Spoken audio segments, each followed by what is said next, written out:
En este video vamos a hablar un poco sobre los supercomputadores. Vamos a entender qué es un supercomputador, para qué se usa un supercomputador, cuáles son sus componentes y cómo un usuario como nosotros podría usar uno de estos sistemas. Entonces, un supercomputador es un sistema especializado. ¿Por qué es un sistema especializado? Porque los construyen básicamente para realizar cálculos numéricos, que son diferentes a los computadores de propósito general que nosotros usamos normalmente en nuestras casas. Esos computadores además están siendo construidos hoy en día para hacer procesamiento de grandes volúmenes de datos y entrenamiento de Large Language Models. Estos sistemas son de alta velocidad porque permiten procesar grandes volúmenes de datos en cuestión de segundos y asimismo realizar un gran número de operaciones en cálculo numérico en cuestión de segundos. Estos sistemas siguen una arquitectura de clúster. Esto quiere decir que tenemos varios computadores que están altamente acoplados. Por ejemplo, si vemos la figura de la derecha, vamos a ver la arquitectura de un supercomputador. Entonces veamos que tenemos cada una de estas plaquetas que tenemos acá sería un blade y cada blade representaría un nodo de cómputo o un computador. Entonces, esos blades estarían altamente acoplados, de tal forma que pueden comunicarse rápidamente entre ellos para realizar algún tipo de cómputo. Entonces, un supercomputador se compone de varios de estos blades y se van empaquetando de una forma jerárquica como se muestra en la imagen.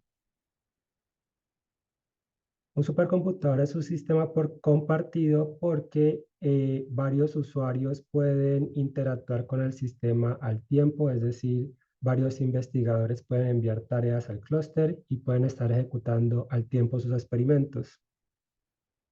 También es un sistema dedicado porque a pesar de que hay varios investigadores usando el mismo sistema, pues cada uno va a estar usando una parte del mismo, por lo tanto no se van a interrumpir entre ellos. ¿Para qué usamos entonces un supercomputador? Los supercomputadores fueron desarrollados principalmente para la ejecución de aplicaciones científicas, ¿cierto? Estas aplicaciones científicas deben cumplir con ciertos requerimientos para poder hacer uso de estos supercomputadores. El primer requerimiento es que deben ser aplicaciones paralelas.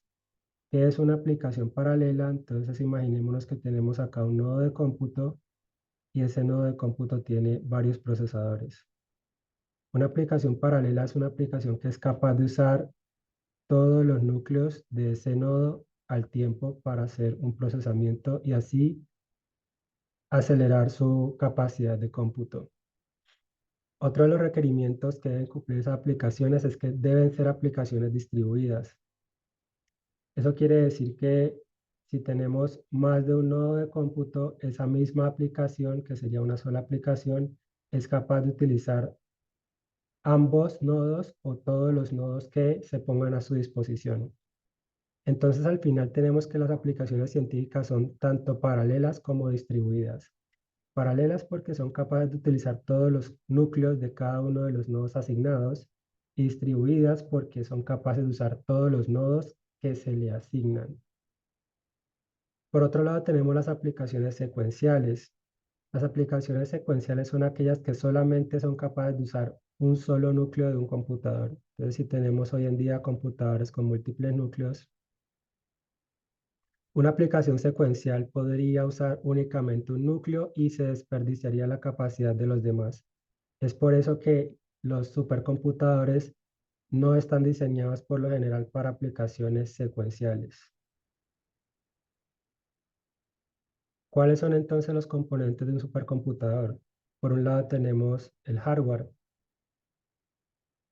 Imaginemos que en el lado izquierdo tenemos de una forma muy básica la arquitectura de un supercomputador, aunque ya conocemos que en realidad es de esta forma. Vamos a verlo como está arriba para poder simplificar la explicación. Entonces, lo primero que tenemos en un supercomputador es el login node. ¿Qué es el login node? Es el nodo a donde todos los usuarios que van a interactuar con el sistema se loguean. Todos van a ingresar a ese nodo y desde ese nodo ellos van a ser capaces de interactuar con todo el supercomputador. Tenemos después los nodos de cómputo. Entonces, una vez el usuario está logueado en el login node, el usuario es capaz de enviar tareas a un grupo de computadores. Entonces, aquí podría estar ejecutando el usuario 1 y en este computador podría estar ejecutando el usuario 2 y así sucesivamente.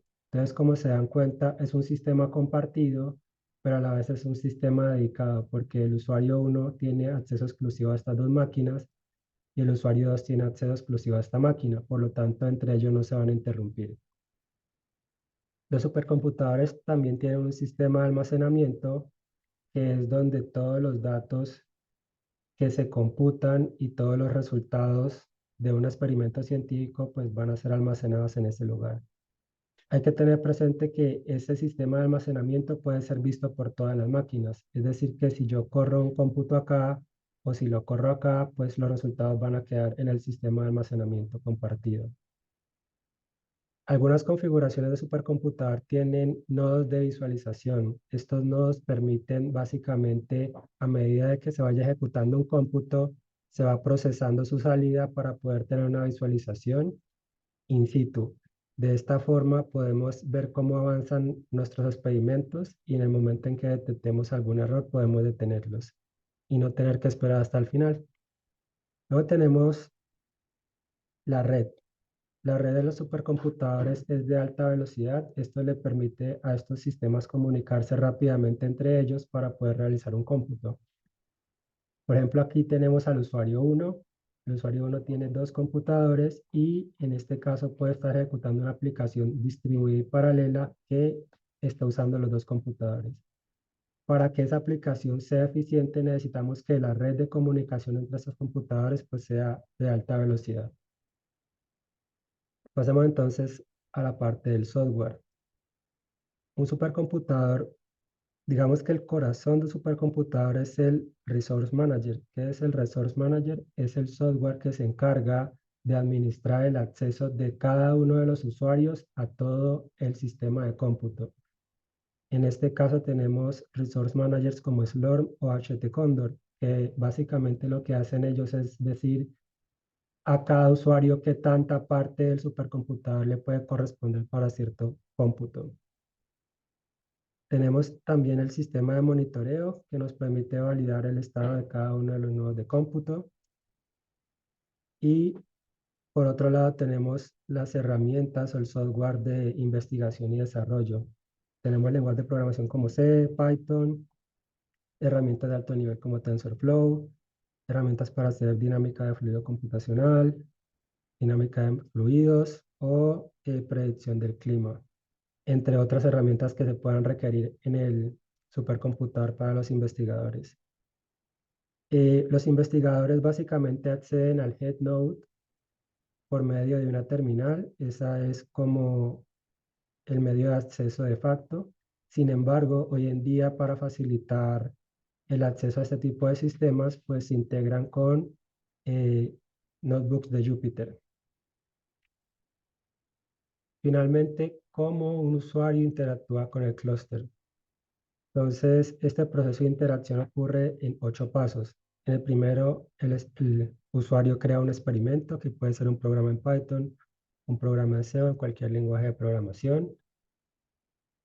Luego, el usuario especifica cuáles son los requerimientos computacionales que requiere su experimento. Por ejemplo, tengo un programa en Python que requiere dos computadores o dos nodos de cómputo y también requiere usar, no sé, 10 procesadores. Entonces yo tengo que establecer esos requerimientos en un archivo de configuración. Una vez tengo esos dos pasos, vamos a copiar nuestro experimento al clúster o al supercomputador. Una vez nuestro experimento se encuentra allá, nos conectamos al login node y ya podemos mandar la ejecución de nuestro experimento al clúster o al supercomputador. Una vez nuestro experimento está en ejecución, entonces vamos a poder monitorearlo y al final pues vamos a poder interpretar los resultados y traemos nuestros resultados de vuelta a nuestro computador. Entonces vamos a ver cómo funciona esto con animaciones. Entonces tengo mi experimento, es básicamente un programa que se llama Hello World. Ese programa va a estar en mi computadora en este momento, en la carpeta experimento 1. y este es el código fuente. Lo único que hace este programa es crear un nuevo archivo donde se va a encontrar este texto. Una vez tengo mi experimento, voy a crear o voy a especificar los requerimientos de mi experimento. Dependiendo del manejador de recursos que vayamos a usar, pues asimismo va a ser el lenguaje que se usa para especificar los recursos.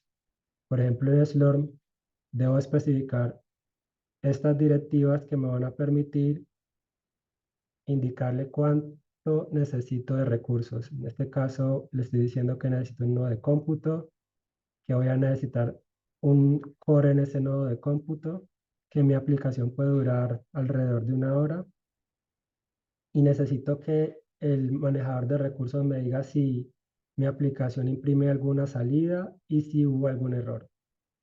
Es importante tener en cuenta esta última directiva, que es el exclusive. El exclusive hace que el recurso que yo reserve no sea usado por nadie más.